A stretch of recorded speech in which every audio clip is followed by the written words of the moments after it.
अगर इंडिया और पाकिस्तान के रिलेशनशिप की बात करें तो वाजपेयी जी की बात हो चुकी है प्राइम मिनिस्टर ऑफ पाकिस्तान से, उसी के 1 महीने के बाद पाकिस्तान से उनकी मिलिट्री वाले अटैक कर दे रहे हैं without even the minister knowing about it. What does it mean कि मिनिस्टर्स का भी खुद कंट्रोल नहीं है भाई साहब। ऐसी एंटिटीज कठपुतली के जो स्ट्रिंग्स हैं वो किसी और के हाथ में है, जो चला रही है सारी चीजें जिनसे कोई बैर नहीं लेना चाहता है। That's why we are also not naming it. Nobody wants to name those things.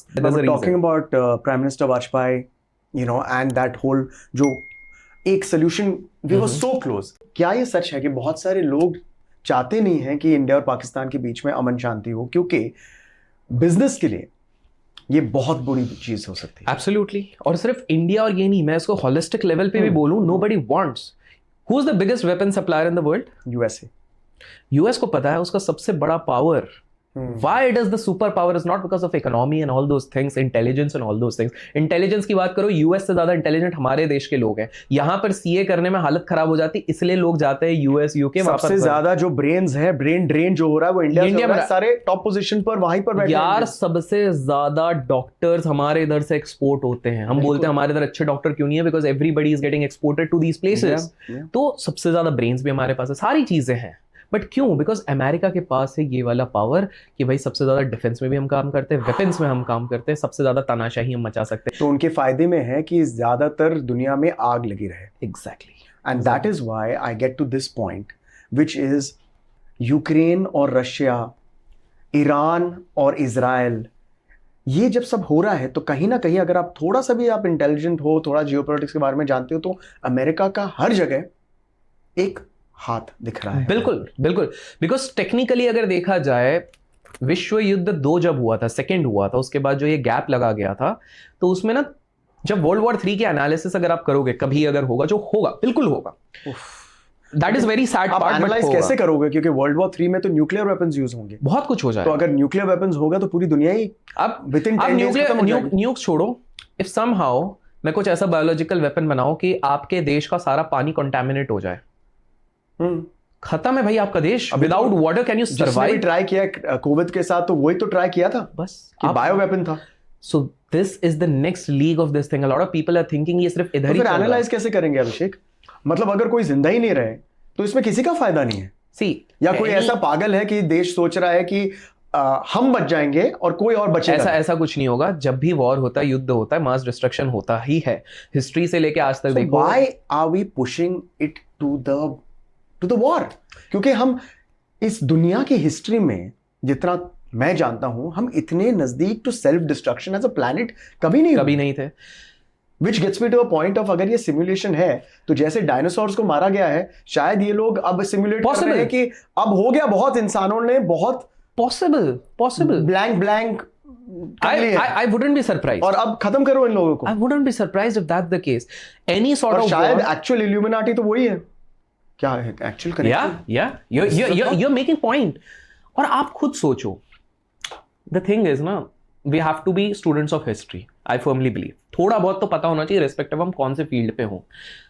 To add a point विशाल, आप देखो, वॉर्स जब भी होते हैं, मास डिस्ट्रक्शन होता है, आम इंसान का सबसे बड़ा हानि होता है, ठीक है? चाहे वर्ल्ड वॉर 1 हो, वर्ल्ड वॉर 2 हो, वर्ल्ड वॉर 3 जब भी होगा, ये सारी चीजें होंगी। The point we are not trying to see is कि वो कितना पीछे छोड़ देता है एज अ सोसाइटी अगर आप बच गए हो।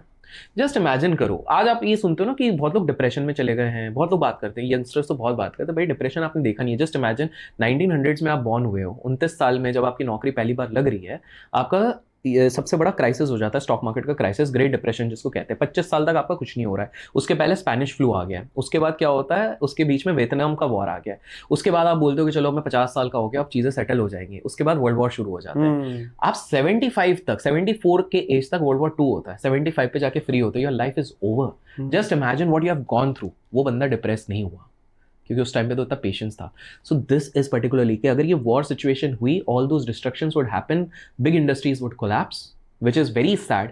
And you know, हमको लग रहा है कि विशाल, अभी हमको लग रहा है ना कि ये पूरा वर्ल्ड वॉर 3 जो होगा सिर्फ वेपन से होगा। नो मैन, आप एक चीज नोटिस करो, रशिया की तरफ से सबसे ज्यादा अटैक्स किस तरह के होते हैं? Hacking, cyber attacks. There are ways through which they can control cyber attacks हो रहे हैं।